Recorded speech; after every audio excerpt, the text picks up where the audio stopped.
नमस्कार विद्यार्थ्यांनो, डॉक्टर कीर्तीच्या चॅनलवर तुमचे स्वागत आहे. आज मी तुमच्यासाठी 10वी मराठी अक्षर भारती यातून पहिल्या भागातला 4था अध्याय उपास हा घेऊन आलेली आहे. आणि या अध्यायाला लिहिलेले आहेत पु ल देशपांडे यांनी. ठीक आहे, आता आपण ह्याची आज व्याख्या बघणार आहोत. ठीक आहे, मग आता ह्याची व्याख्या बघूया. तर थोर मराठी साहित्यिक, विनोदी नाटककार, प्रवास वर्णनकार, चतुरस्त्र, कलावंत, सूक्ष्म निरीक्षक, मार्मिक आणि निर्मळ विनोद आहे की नाही. तर कल्पनाशक्ती आणि भाषेचा कल्पक व चमत्कृतीपूर्ण उपयोग करण्याचे कौशल्य हे त्यांचे लेखन विशेष. म्हणजे लिहिण्यात विशेषता काय त्यांच्या लेखनाची, तर एवढी विशेषता. विनोदी लेख म्हणजे दुसऱ्यांना हसवायचं आहे ना, कॉमेडी लेख करायचे. नाटककार, नाटकं लिहायची. प्रवास वर्णन म्हणजे काय, तर प्रवासाचं वर्णन करायचं, कुठे आपण फिरायला गेलो वगैरे तिथलं वर्णन करायचं.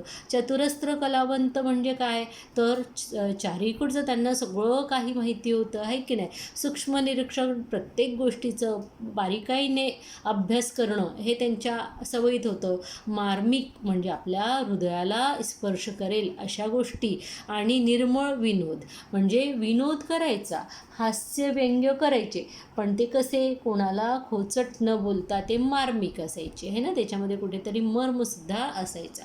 तरळ कल्पनाशक्ती म्हणजे त्यांची कल्पनाशक्ती अगदी कशी होती, तरळ होती. ठीक आहे.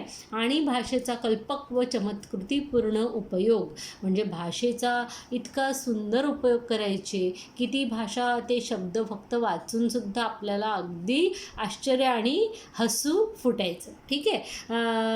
हे त्यांच्या लेखणीचे विशेष. तुका म्हणे, तुझे आहे तुझ पाशी, अंमलदार, सुंदर मी होणार, ती फुलराणी इत्यादी स्वतंत्र आणि रूपांतरिक नाटके. सदू आणि दादू, विठ्ठल तो आला आला इत्यादी एकांकिका संग्रह. आणि खोगी भरती, असामी असामी, आता बघितलं ना, असामी आणि असामी, खिल्ली, बटाट्याची चाळ, हसवणूक इत्यादी विनोदी लेखसंग्रह.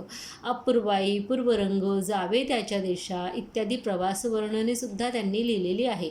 व्यक्ती आणि वल्ली, गणगोत, मैत्र इत्यादी व्यक्तिचित्रणात्मक म्हणजे व्यक्तिमत्व कोणाचे त्यांचं चित्रण करणे अशी पुस्तके, अशी त्यांची विपुल ग्रंथसंपदा आहे. त्यांच्या व्यक्ती आणि वल्ली या पुस्तकाला साहित्य अकादमीचा पुरस्कार मिळालेला आहे आणि भारत सरकारने पद्मभूषण या पुरस्काराने त्यांना सन्मानित केलेले आहे. मध्यमवर्गीय व्यक्तीचा संकल्पपूर्तीत कसे अंतर पडते आणि संकल्प करणारे व्यक्ती कसे हास्यास्पद ठरतात. म्हणजे आपण आयुष्यामध्ये कधीतरी असा संकल्प केला म्हणजे, आणि नेमकं कधी मध्यमवर्गीय लोक असले आणि त्यांनी काहीतरी असा संकल्प केला की मी बाबा हे करणार, तर मग त्या संकल्पामध्ये कसले कसले अडथळे येतात आणि मग ते अडथळे जे असतात ते कसे हास्यास्पद बनतात याचे मजेदार चित्रण प्रस्तुत लेखात पु ल देशपांडे यांनी केलेले आहे.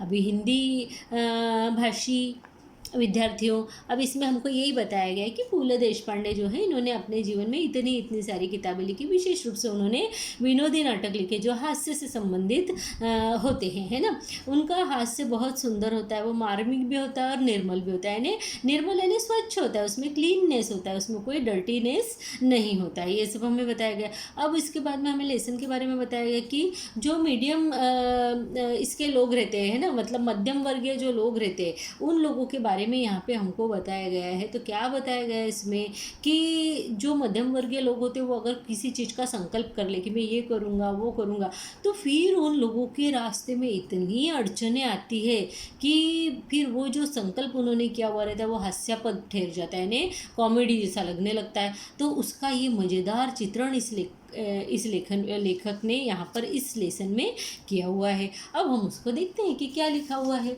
तो इसके अंदर है कि लेखक जो है वजन कम करने का जो उनका संकल्प है उसके कारण किस तरीके से विनोद जो है उत्पन्न होता है वो इसमें बताया गया.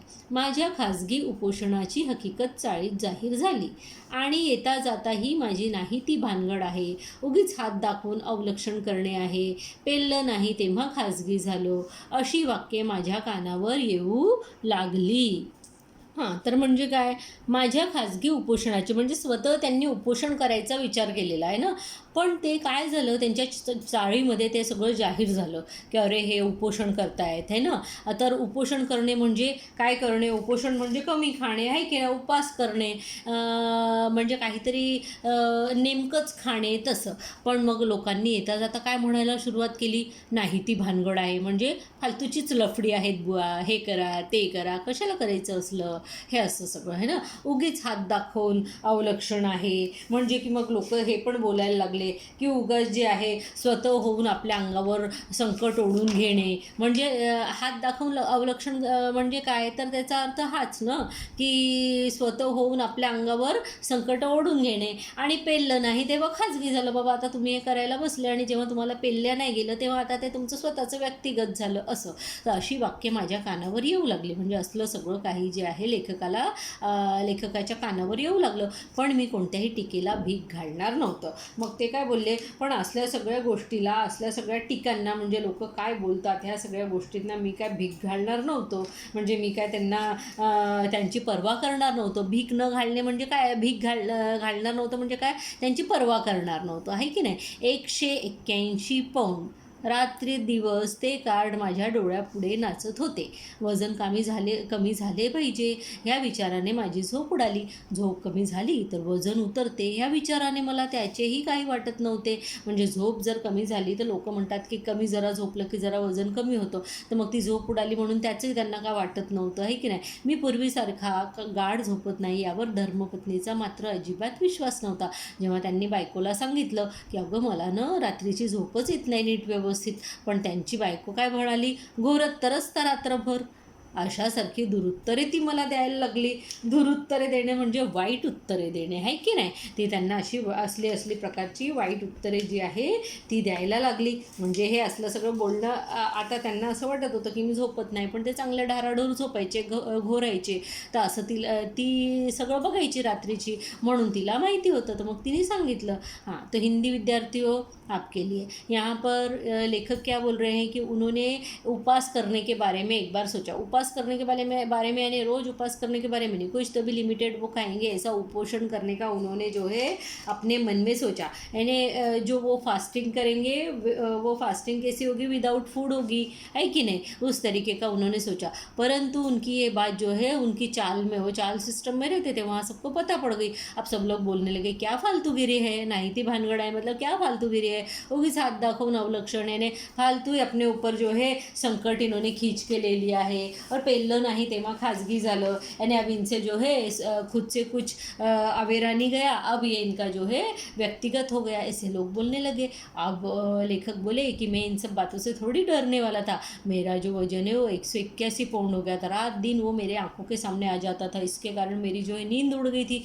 इसलिए उन्होंने पत्नी से बोला कि अब मुझे पहले जैसी नींद नहीं आती है. पर पत्नी बोली कि घूरते तो रहते हो रात्र भर. इस तरीके के खराब बुरे उत्तर जो है उनकी पत्नी उनको देने लगी थी. अब आगे देखते, 2 महिन्यात 50 पाउंड वजन कमी करून दाखवीन तर खरा. अब लेखक बोलने लगा, मैं भी 2 महीने में जो है इतना वजन जो है कम करके दिखाऊंगा, तभी मेरा नाम जो है भूल देशपांडे. इस तरीके से वो बोलने लगे है ना. अभी क्या हुआ,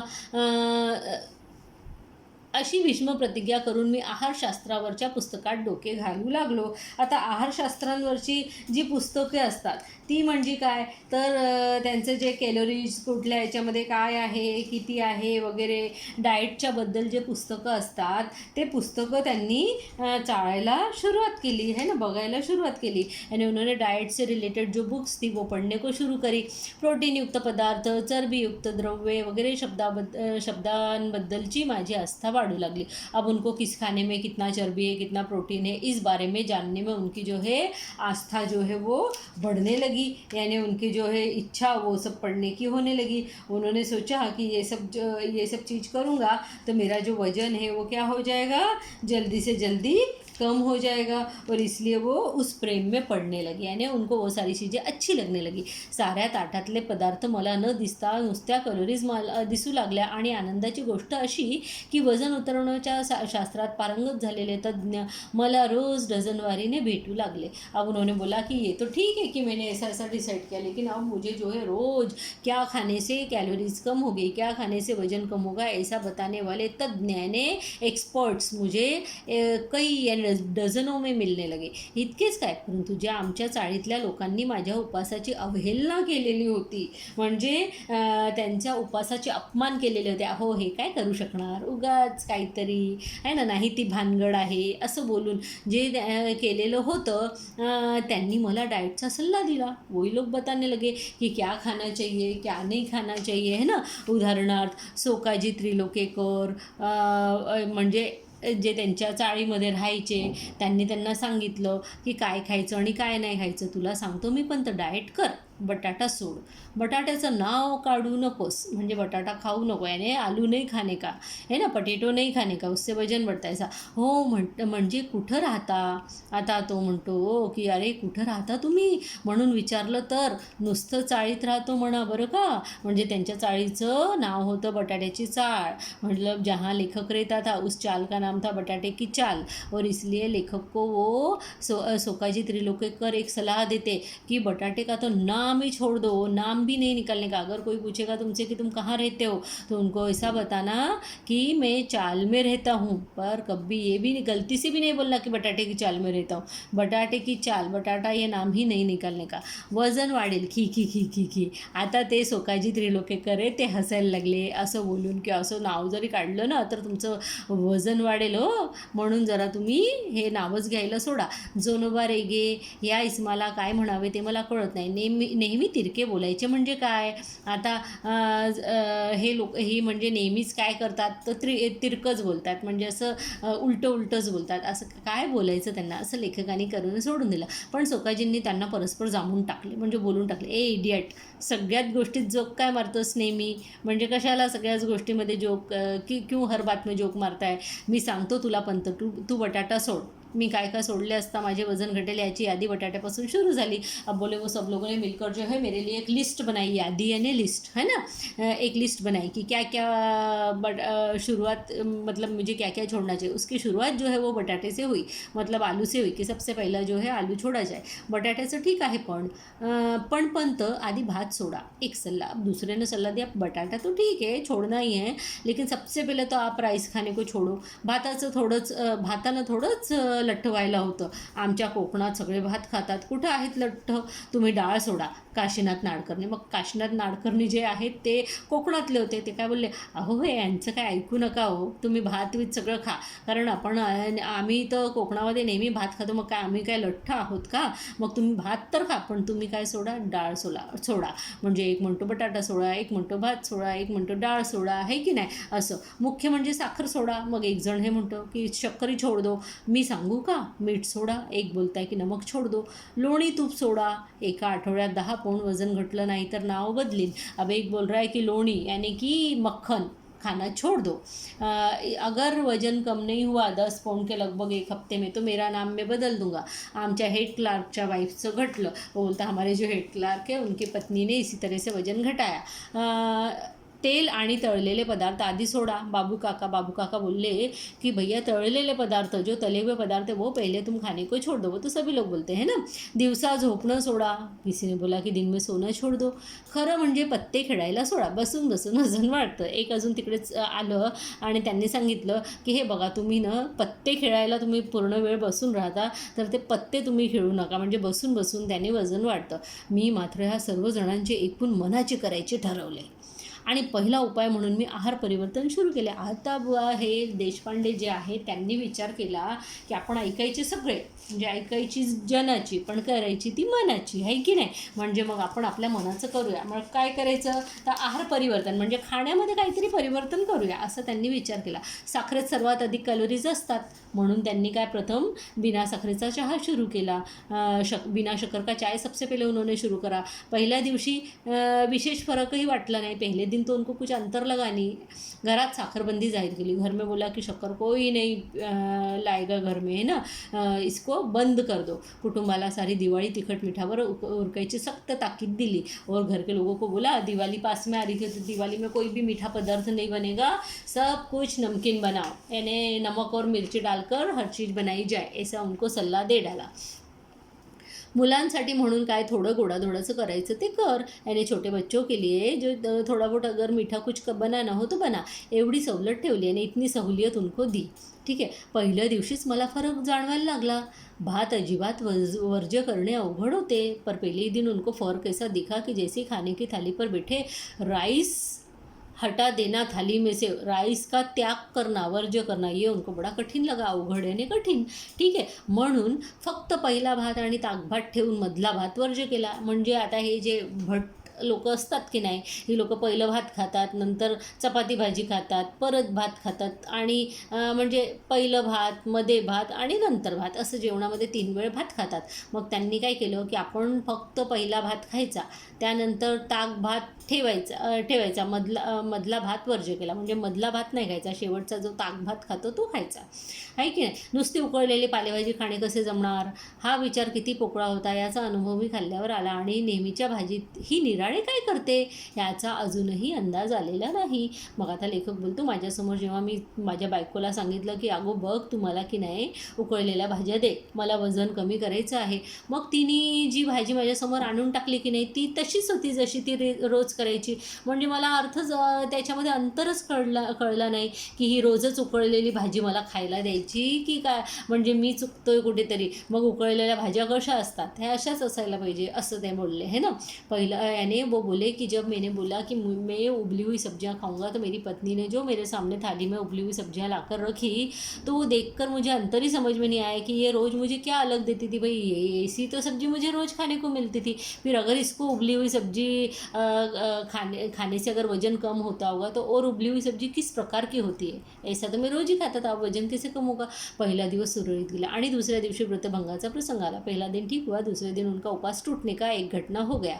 पहिल्या दिवशी निम्म्याहून अधिक कचेरीला माझं वजन घटवण्याच्या व्रताची वार्ता गेली होती, यानी आधे से ज़्यादा, निम्म्याहून अधिक मतलब आधे से ज़्यादा कचेरी को, कोर्ट को क्या हुआ उनके वजन घटाने की बात का पता चल गया। परंतु दुसऱ्या दिवशी आमच्या अण्णा नाळगोडाला प्रमोशन मिळाल्याची वार्ता आली आणि त्याने साऱ्या सेक्शनला पार्टी दिली, आणि अण्णा नाळगोडा जो है इनको प्रमोशन मिला इसलिए उन्होंने पार्टी दी। कॅन्टीनच्या आचार्यानंतर माझ्या डाएटवर सूडच घ्यायचा असे ठरवून पदार्थ केले होते, यानी उन्होंने बोला कैंटीन में जो आचारी था, इन्हें जो खाना बनाता था, उसने तो मेरे से बदला लेने की ठानी थी कि क्या पता नहीं, भगवान जाने ऐसे ऐसे पदार्थ लाके रखे जो मुझे खाने के लिए मना किया गया था। बरे न खावे तर अण्णा नायगोडाला वाईट वाटणार आणि बिचारा 6 वर्षांनी एफिशिएंसी बारच्या जाळ्यातून बाहेर पडला होता। वो बोले अगर मैं नहीं खाऊंगा तो जिनको प्रमोशन मिला है उनको बुरा लगेगा। आचार्याने मिठाईत साखर न घालता साखरेत मिठाईत घालून आणली होती। वो बोले आचार्य जो है उसने तो जो है शक्कर में मिठाई डाल के बनाई थी, मिठाई में शक्कर नहीं डाली थी, इतना भयानक मीठा। घासा घासा गणित सहस्त्रावधी कॅलरीज पोटात चालल्या होत्या, यानी सैकड़ों कैलोरी जो है मेरे पेट में एक एक कोर में जा रही थी। त्यामुळे खाल्लेले गोड लागत नव्हते, इसलिए मैं खा रहा था वो चीज़ें, मुझे मीठा लग ही नहीं रहा था क्योंकि वो परेशान हो रहे थे। बटाटे वड़े होते म्हणजे आणखी कैलोरीज, और उसमें बटाटे वड़े भी थे यानी आलू वड़े भी थे, तो और ज़्यादा उनको टेंशन हो गया। अभी क्या चिवड़ा असल वनस्पतितला, और जो चिवड़ा भी उन्होंने खाने को दिया था वो भी कैसा था, एकदम मस्त वनस्पती तेल में का बना हुआ था, है ना। त्यामुळे आणखी कॅलरीज आणि एवढे सगळे हादडून शेवटी भज्याशिवाय पार्टी कसली, यानी इतना सब हादड़ लिया यानी खा लिया। उसके बाद में भजी भी यानी पकोड़े भी बने। ह्या भिकोबा मुसळ्याच्या टोमण्यामुळे चेकाळून नाळगोळाने स्पेशल भज्यांची परत ऑर्डर दिली, और भिकोबा जो है वो उसने टोमने दिए की काय एवढंसं तुम्ही ते खिलवताय, तर मग त्यांनी अजून भज्यांची ऑर्डर दी और ज़्यादा भजिये मंगवाए, है ना। शेवटी मला राहवे ना, आखिरी में जो है लेखक से रहा नहीं गया। भज्यांची 6वी प्लेट उडवल्यावर यानी 6 प्लेट खा चुके।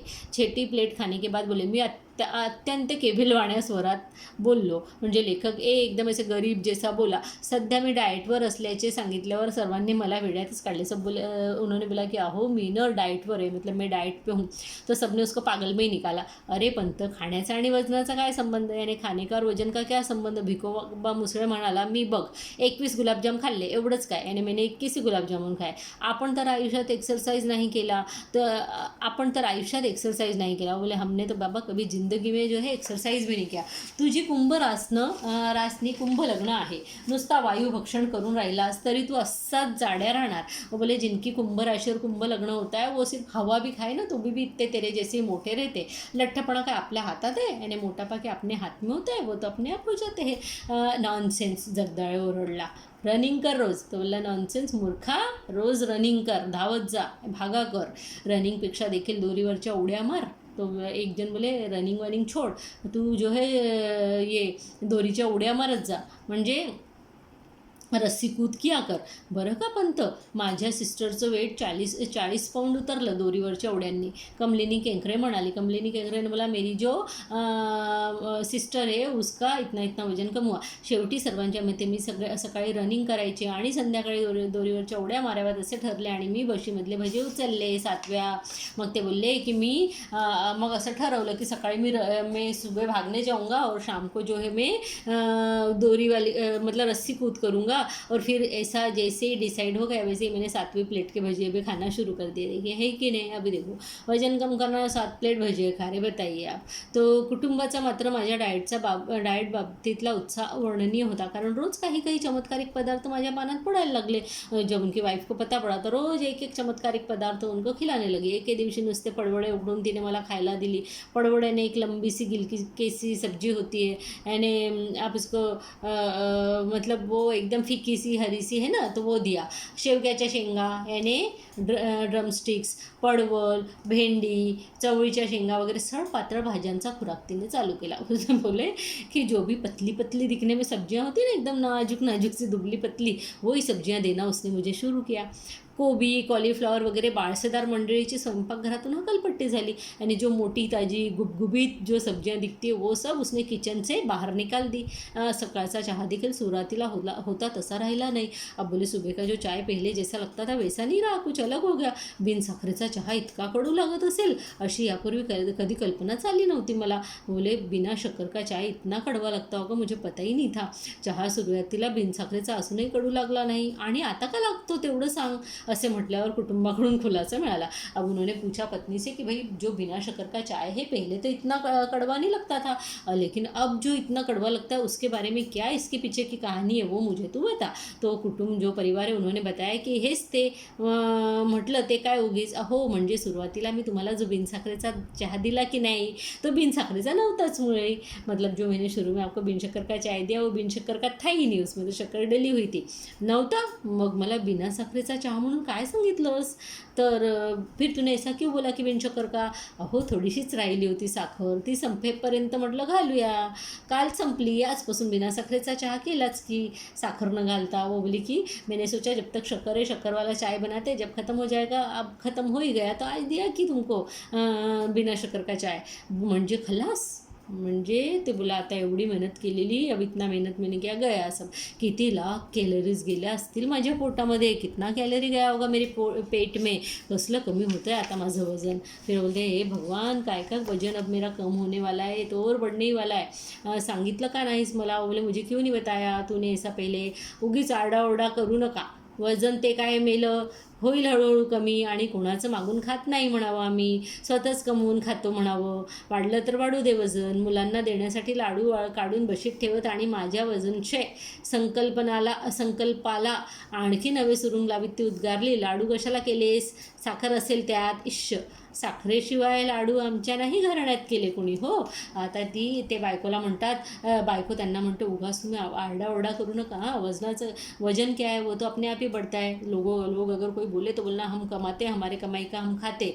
और ऐसा बोलते हुए लड्डू निकाल के एक प्लेट में बच्चों के लिए रखा, और इनके हाथ में इन्होंने पूछा कि ये लड्डू जो है ये तूने शक्कर डाल के बनाए होंगे ना. तो बोलते कि वो बोली कि मेरे मायके में किसी ने मुझे बिना शक्कर के लड्डू बनाना नहीं सिखाए है ना.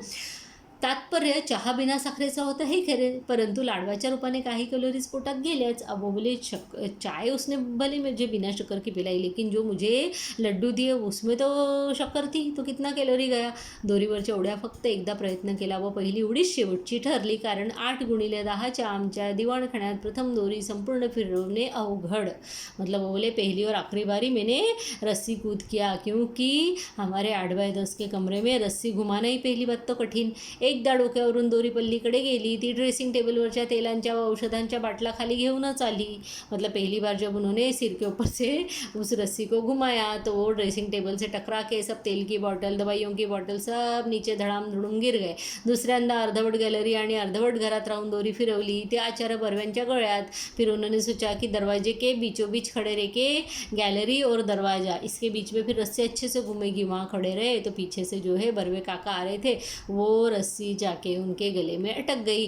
त्यांचा माझ्यावर आधीच राग होता, उनका पहिले ही लेखक पे गुस्सा था। मी उपास करतो हे कळल्यावर चाळीतली सारी मंडळी समाचाराला येऊन गेली, परंतु आचार्य बाबा बर्वे शेजारच्या खोलीत असूनही आले नाही, कारण उपास हे त्यांचे खास राखीव करण होते। अब बोले कि ये मेरे से पहले से दुश्मनी थी इनकी, और जब इनको पता पड़ा कि मैं उपास करने वाला हूँ, डाइट करने वाला हूँ, तो सब मुझसे आके मिलके गए। लेकिन जो है बर्वे जो है मेरे बाजू की खोली में रहते, लेकिन मुझसे मिलने के लिए नहीं आए, कारण उपास है त्यांचे खास राखीव करण ना, म्हणजे उपास करने का जिम्मा जो उन्होंने लेके रखा है ना ऐसा। हा दुष्टपणा माझ्या गळ्यात दोरी अडकवून केलात हे ठीक झालं, पण तुमच्या वयाला न शोभणाऱ्या ह्या धिंगामस्तीला दुसरा कोणी माझ्यासारखा बळी पडला असता तर तुमची धडगत नव्हती, मी तुम्हाला क्षमा करतो। अब जो वो बर्वे है वो बोले कि ये जो दोरी तुमने मेरे गले में जो है अटका दी, ये तुम्हारे उम्र को जो है शोभा नहीं देता ऐसा कार्य करना। हाँ, और मेरे जगह और कोई यहाँ पे अटक जाता था ना इस दोरी में, किसी और के गले में अटक जाती तो फिर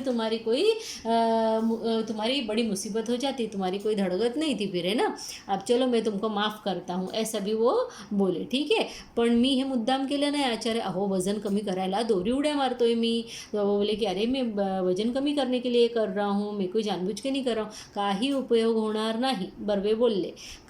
का म्हणजे जिभेवर ताबा नाही तुमचा, संयम हवा, मनाची एकाग्रता हवी, त्यासाठी प्रथम म्हणजे काही गोष्टी सोडाव्या लागतील। वो बोले की का म्हणजे काय, वो बोले ना की का नाही होणार माझं वजन, क्यों नहीं होगा मेरा वजन कम। तो बोले का म्हणजे काय, तुम्हारी ज़बान के ऊपर तो पहली बात अंकुश नहीं है बिल्कुल भी, उसके लिए तुमको संयम होना चाहिए कि नहीं, वो नहीं है। मन की एकाग्रता चाहिए उसके लिए कि जो बात तुमको नहीं करनी है वो नहीं करनी है, आणि त्यासाठी प्रथम म्हणजे काही गोष्टी सोडाव्या लागते, पहिले तुमको कोई ना कोई चीज़ जो है छोड़ना पड़ेगी। आता ह्या उड्या मारायला मी लाज देखील सोडली, हे पाहता ना तुम्ही बाबा। फिर वो लेखक बोले अब तुम देख रहे हो ना कि वजन कम करने के लिए मैंने ये जो दोरी की यानी रस्सी की मेरे को जंप करनी थी, वो करने के लिए मैंने लाज लज्जा भी छोड़ दी है, ये तो देख रहे हो ना तुम। ठीक आहे, प्रथम बोलणं सोडा। बघ आता जे बर्वे आहेत ते त्यांना म्हणतात सगळं काही ठीक आहे, सबसे पहली बात है कि तुम बात करना छोड़ो। बोलणं सोडू, लेखक म्हणतो, अजिबात खाण्यासाठी तोंडाचा वापर कमी करायचा एवढं पाहिलं तुम्ही, पण बोलण्यासाठी देखील त्याचा वापर बंद केल्याशिवाय तुमची जीभ ताब्यात राहणार नाही। आता ते बोलले कि खाने के लिए तो कम उपयोग करना ही है मुँह का, लेकिन बोलने के लिए जब तक तुम कम उपयोग नहीं करोगे तब तक तुम्हारी जीभ के ऊपर कोई भी कंट्रोल नहीं रहेगा। पण मला बोललंच पाहिजे बाबा, मी केविलवाण्या स्वरात ओरडलो। लेखक बोलला पर मेरा तो काम ही बोलने का है। का पण एवढा संयम नाही तुमच्यात, मौनाचं सामर्थ्य मोठं आहे, मौन ही शक्ती आहे, मौन ही हे आहे ते आहे, असं ढमकं टिमकं बोलणार होते ते। मग तेवढ्यात लेखकाने थांबवलं आणि बोलल्या उड्या मारायच्या माझ्या दोरीचे एक टोक हातात धरून बाबा 1 तास मौनाचं महत्त्व ह्या विषयावर बडबडत होते, म्हणजे मौनाचं काय विशेष महत्त्व आहे वगैरे हे सांगत होते। शेवटी त्यांचा वाक्प्रवाह अडवून मी ओरडलं, पण बाबा मी बोललो नाही तर खाऊ काय, म्हणजे त्यांचं कामच ते होतं, म्हणजे बोलण्याचा आणि खाण्याचा काय संबंध। बर्वे बोलले मी टेलिफोन ऑपरेटर आहे बाबा, दिवसभर बोलावंच लागतं मला, असं ते बोलले आहे।